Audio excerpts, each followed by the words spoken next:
Sial yang dialami Amin, marbot Masjid Baitur Rahman Kecamatan Martapura, Oku Timur ini telah kehilangan motornya yang terparkir di halaman masjid saat dirinya sedang melakukan sholat subuh.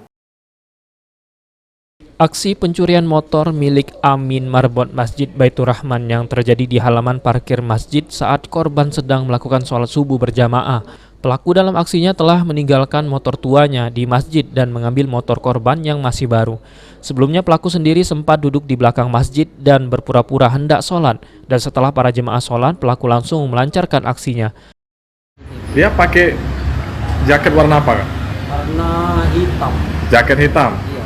Oh, pakai helm dia itu, Kak, ya? Pakai helm, pakai masker. Itu ada itu videonya itu kan. Oh, oke. Nah, Kak, setelah mengetahui motor korban hilang itu, selanjutnya korban gimana, Kak? Masih mencari di sekitar atau seperti apa? Ya, langsung laporan sama Kades, sama ketua masjid. Ya, rame, kumpul dari masyarakat. Heboh, itu langsung heboh. Oh, Hilang. sudah itu langsung laporan? Diarahkan sama Kades, sama ketua masjid, langsung laporan ke kepolisian.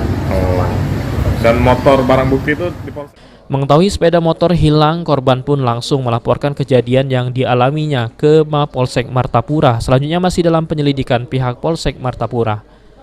Aji, PAL TV.